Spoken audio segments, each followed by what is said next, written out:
2020 setelah ibundanya meninggal.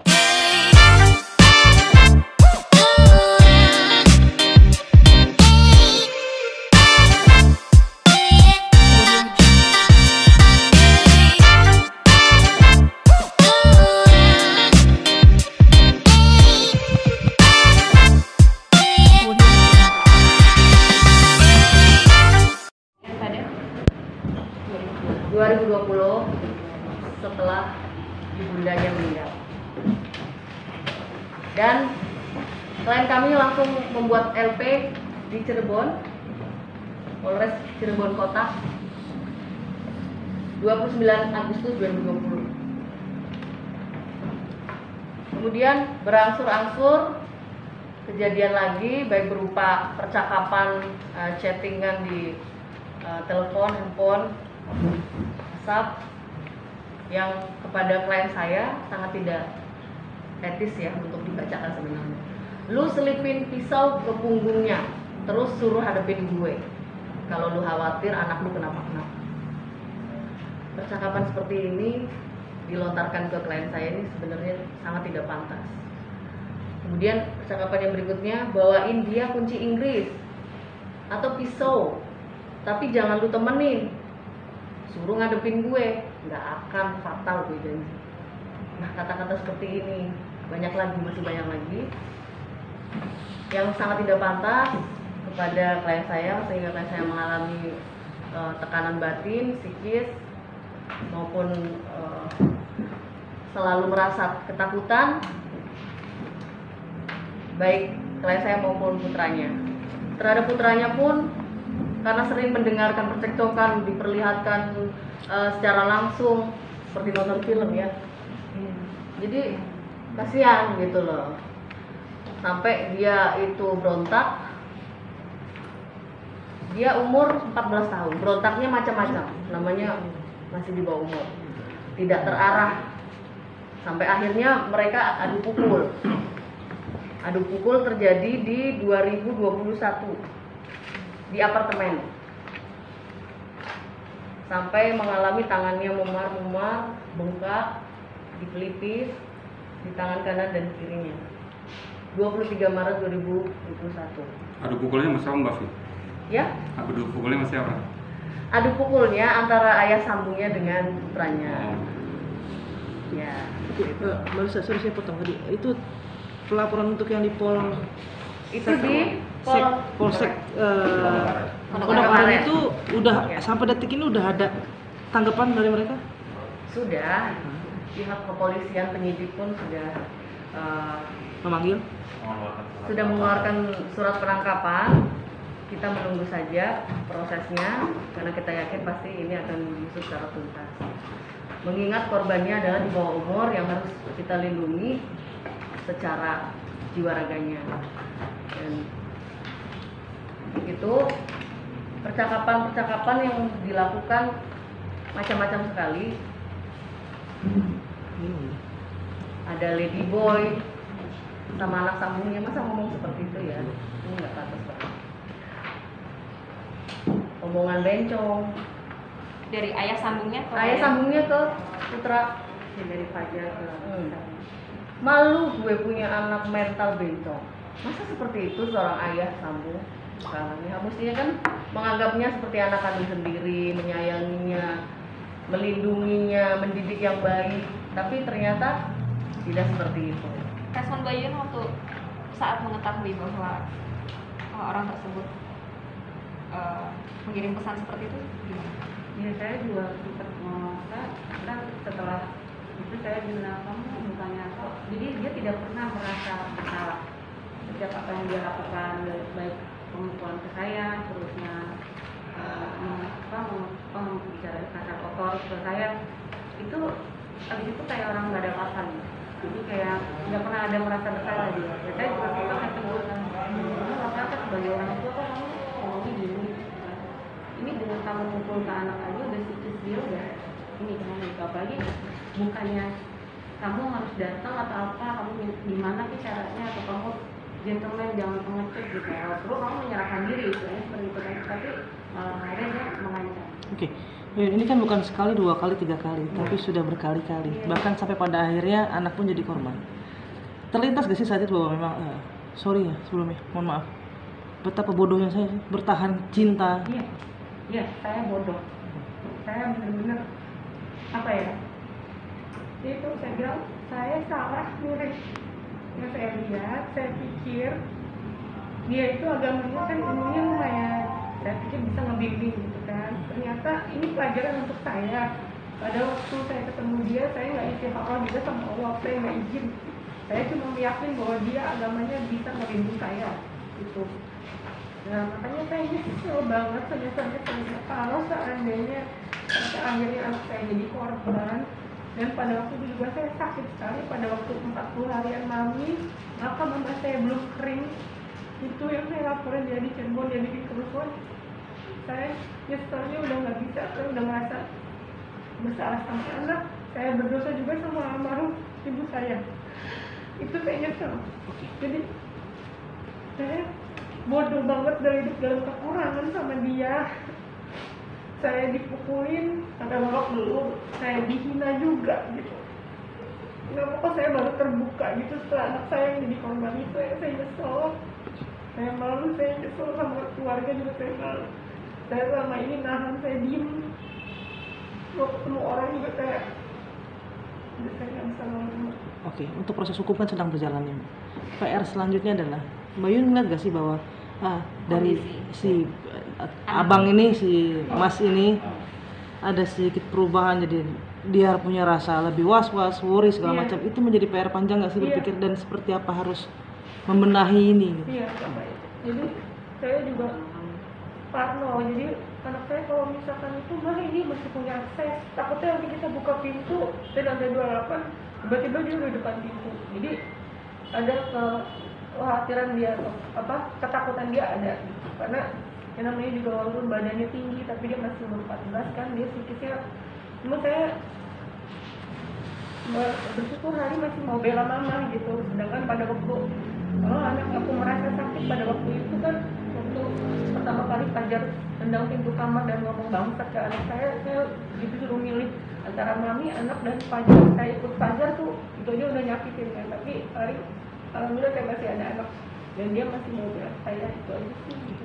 Ada rencana mau bawa ke psikolog atau hal lainnya? Sudah ada ke tahap itu? Iya, dia sempat juga sama aku, kenapa ya tidur nggak tenang, terusnya aku ngerasa ini gitu ya, pengen sih gitu maksudnya Rencananya seperti itu. gitu. Karena kan kasihan juga kan, saya ngerasa bersalah juga gitu sampai anak ketakutan gitu, itu aja sih. Ini Karena kembali kalau sampai di apartemen, misalkan waktu ada dia, mau pisau diamanin ya, pisau diamanin. Itu sampai segitunya gitu. Berarti sampai segitunya trauma ya, Traumanya. traumatik. Mbak Lisa, untuk si Mas ini siapa namanya? Hari. Mas Hari. KAP. Eh, KAP. masih mungkin nggak untuk dibawa ke Komnas Perlindungan Anak? Iya, rencananya kami setelah preskon ini kita akan ke KPAI untuk minta perlindungan dari kekerasan-kekerasan yang sudah dialami selama ini, baik fisik maupun psikis. Karena selama ini juga kan belum pernah si yang dilaporkan ini ditahan, ditangkap juga belum pernah, jadi masih mengkhawatirkan. Jadi kita akan progres ke sana. Itu laporannya dari bulan apa, dari tanggal berapa? Maret kemarin, Coba. 23 Maret ini. 23 Maret 2021 sudah divisum juga, sudah. Sekarang tahapnya sudah sampai, Tinggal penangkapan aja. Surat penangkapan itu keluar. penangkapannya sudah ada. Keluarnya kapan surat? Nanti biar kepolisian kepolisian yang akan menjawab nanti. Oh. Mbak, kalau boleh tahu komunikasi terakhir sama Polsek Pondok Aren. kapan? Kemarin itu yang dia mau datang ke apartemen, saya udah takut kan, takutnya dia ya namanya orang nggak tahu ya, namanya mungkin mancing orang mau datang baik tapi kita nggak tahu gitu. Niatnya, jadi saya udah minta keamanan sama security sama resepsionis juga, Mbak ini dia mau datang nih, nggak tahu nih hari ini atau besok, waktu kemarin kan waktu kemarin terakhir itu. Nah itu ya Mbak, pokoknya kalau sampai dia datang akses diambil aja, itu aja yang saya ngeri sih, karena masih bisa akses ke ini. Tapi sampai kemarin juga sempat akses untuk masuk parkir sekarang udah diganti juga, mungkin karena ada kejadian itu aku juga nggak paham sih. Karena ada laporan dari kami, jadi pihak apartemen memperketat aturannya. Oke, terakhir dari saya Mas Hari, kalau boleh aku tanya, isi apa sih yang kamu rasa sekarang, dan kalau seandainya kamu bertemu dengan orang itu, apa yang mau kamu sampaikan atas apa yang sudah dia buat sama kamu dan mamamu ya? Boleh diceritain nggak? Ceritain dulu. Yuk,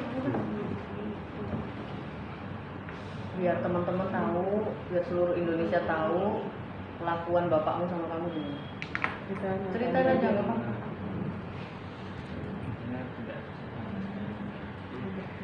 Mas agak Agak keras keras. Mas. Sedikit, ya.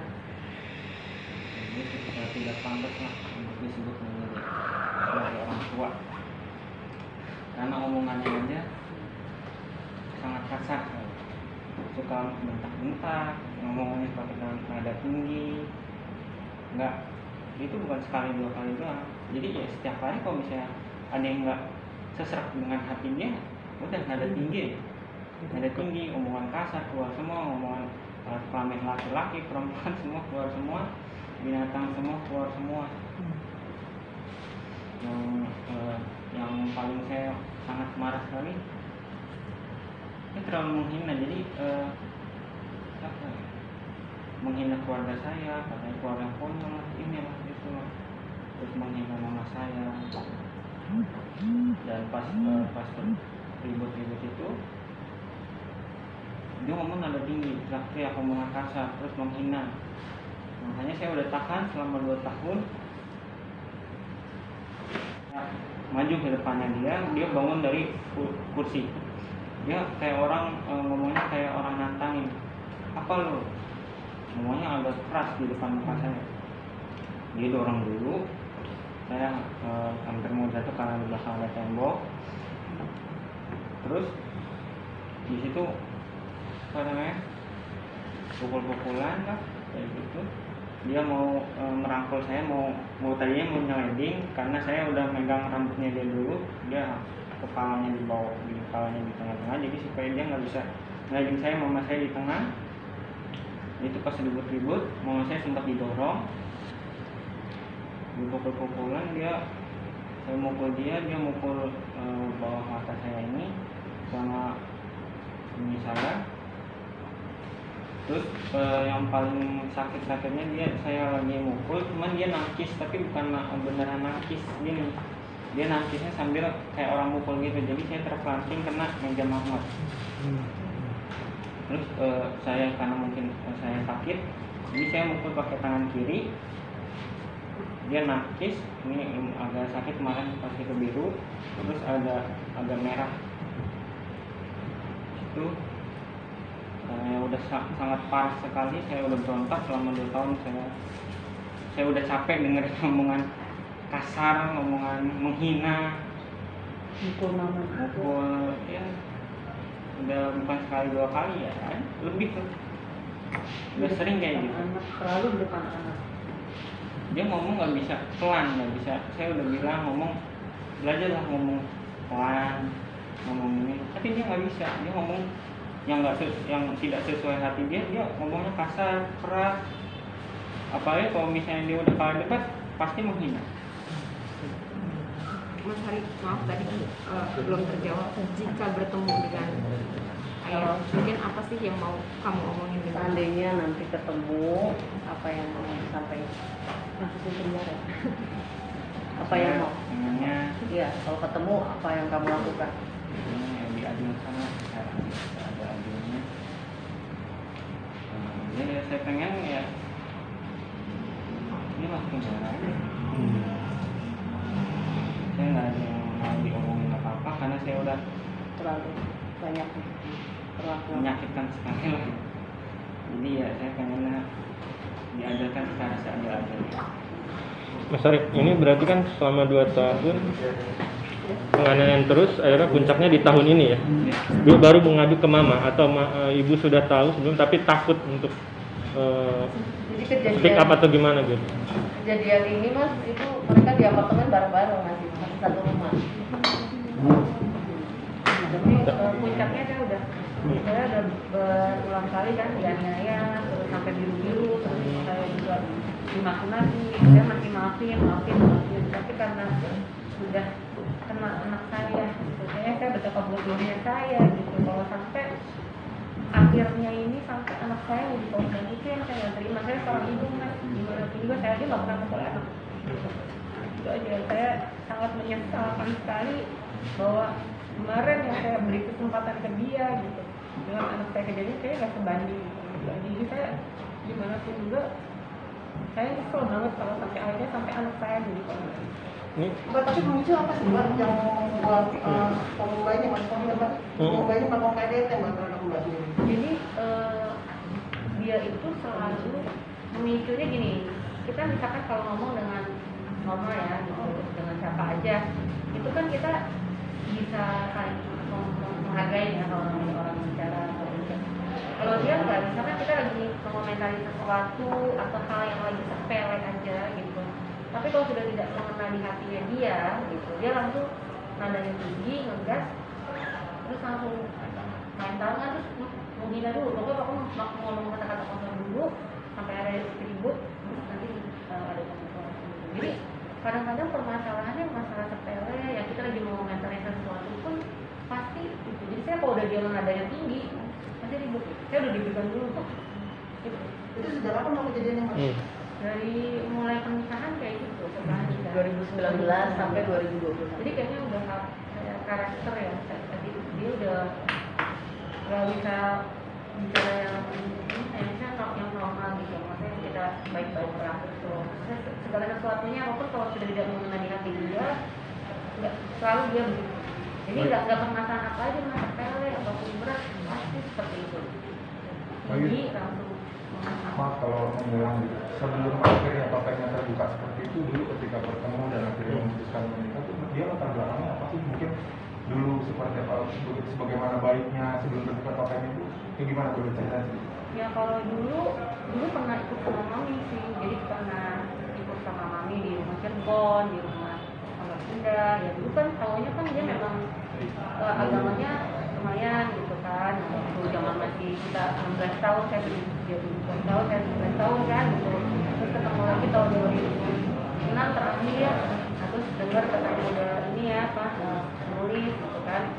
Memang dari dulu memang senang sama saya, cuma kan ya saya dulu kan dia juga masih luntang lantung ya, sekarang juga nggak ada kerjaan juga sih kan misalnya gitu. Tapi saya pilih dia karena saya tahu dia udah lama dan tahu agamanya. Saya pikir orang tidak berubah gitu, ternyata kan saya baru tahu kalau dia punya karakter seperti itu baru setelah menikah. Itu aja ya, itulah mungkin nggak ngalamin agama yang dia tahu tinggi tapi ternyata salah gitu juga. Bisa dibilang profesinya seorang ustaz itu gimana Mbak? Nggak tahu juga ya, kadang-kadang ya dia nulis tapi kadang-kadang suka posting yang soal keagamaan, kadang tidak sesuai aja gitu apa yang dia keluarkan, tapi dengan karakter dia yang sehari-hari seperti itu kayaknya nggak sesuai. Jadi dia bisa menasihatin orang tapi dia tidak diri sendiri kok, dengan keluarga nggak mencerminkan itu. Klien saya ini terpaku dengan casingnya. Casingnya tuh dulu itu ya kalau ada yang lamar kan ada kandidatnya banyak. Ya. Tapi dia memilih sosok yang jadi suaminya sekarang itu adalah karena agamanya. Ternyata begitu berjalan ternyata melakukan ini semua, sehingga klien saya merasa saya ketipu Ya. dengan casingnya. Biasanya religius gitu. Religius, Ya, betul. Dulu ada 3 orang sebenarnya. Ya itu. Dulu ya satu teman kuliah ya DPRI, sekarang juga dia masih, yang kedua dokter. Tapi kalau saya jadi sama dokter udah almarhum. Terus saya pilih dia terus aja gitu. Karena saya pikir ya sudah kenal lama dan religius, saya pikir itu. Tapi ya uang bisa dicari bareng lah, saya pikir gitu kan. Tapi ya ternyata saya dulu nggak pernah terbayangkan. Dulu kalau lihat yang KDRT tuh biasanya cuma di TV gitu, kok saya ngalamin gitu aja sih gitu. 2019 itu kita jadinya berapa lama dari yang sebelumnya? Oh, tidak. setelah menikah dulu. Oh, lama dong. Lama ya, berapa tahun? Menjaga sangat. Sempat juga puasa, sempat juga umroh gitu ya. Saya pikir setelah pulang umroh untuk jodoh ketemu jodoh ini, nah itu salahnya saya nggak istikharah lagi. Cuma saya pikir oh ini udah pasti nih nggak boleh nyakit juga, sebenarnya kita masih bikin ngawang aja gitu. Itu yang bikin kesalahan. Karakter aslinya tuh muncul sejak pernikahan usia berapa, Mbak? Setelah nikah, baru sehari nikah udah nendang pintu kamar anak saya dan ngomong bangsat tuh, gimana nih waktu itu nih? Ya, saya kaget banget. Satu hari setelah pernikahan gitu. Iya, Tapi besok orang yang nikah, besoknya siang-siang. Satu hari setelah nikahan. Terus mama saya waktu itu masih belum almarhum, masih ada, kaget kan. Terus anak saya juga kaget, akhirnya saya berdua memang diusir dari rumah. Cirebon, dari rumah kami. Kami memang masih pilihan, mau pilih mami sama anak atau pilih pacar. Ya karena saya baru nikah, ya dia ikut sama suami. Tapi saya kan juga merasa berdosa saat ini, jadi karena mama saya udah almarhum, saya meminta ampun juga dengan anak saya juga yang jadi korban saat ini gitu. Jadi pada waktu saya itu sama Fajar juga itu udah menderita banget, saya simpan sendiri waktu itu. Karena saya udah malu ya.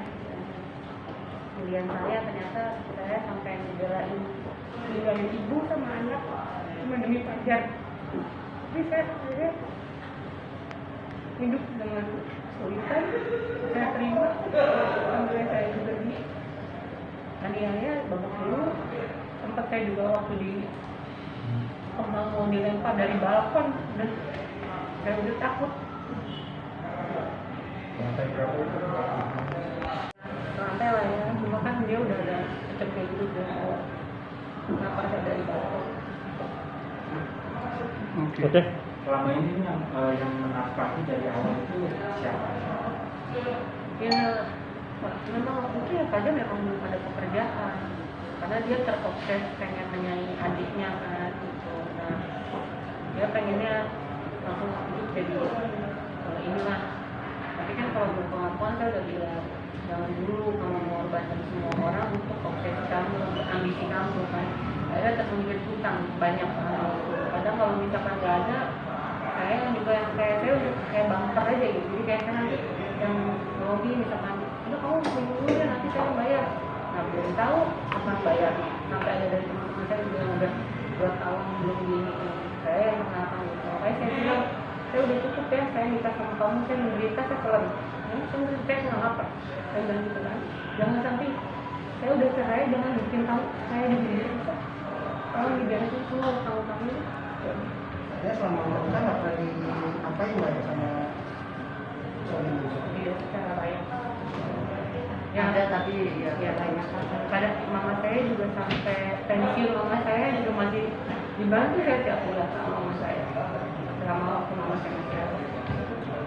Tapi kalau boleh tahu kan setelah sehari setelah menikah sudah mengalami kekerasan hingga saat ini, apa sih yang bikin bertahan gitu selama itu 3 tahun kan bukan sebentar juga.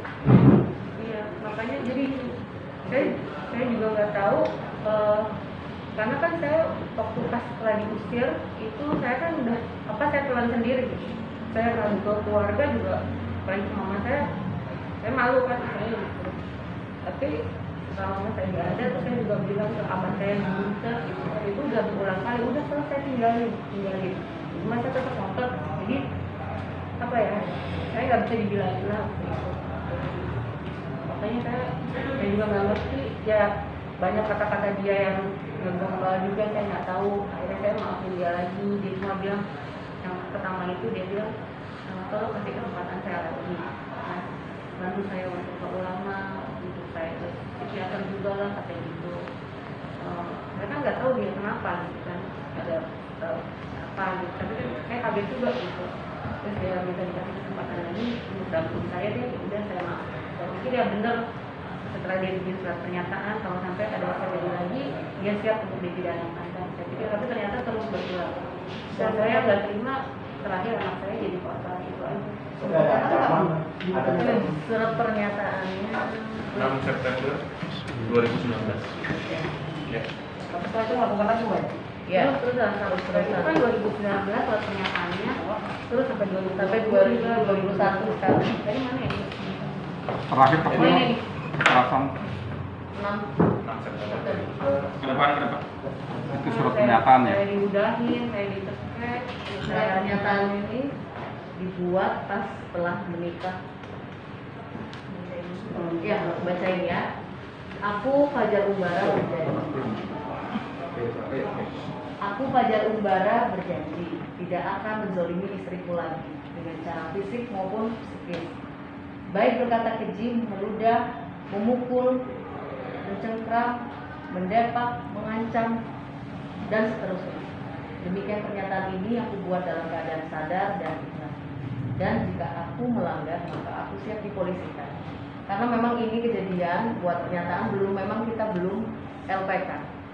Karena masih berbaik hati memberi kesempatan dengan adanya pernyataan ini dibuat, semoga tidak mengulangi perbuatan. Ternyata terus diulangi dan berangsur-angsur dari 2019 setelah menikah sampai 2021 terjadi kemarin pada bulan Maret tahun 2023 yang berakhir sama anaknya korban yang sangat besar gitu loh.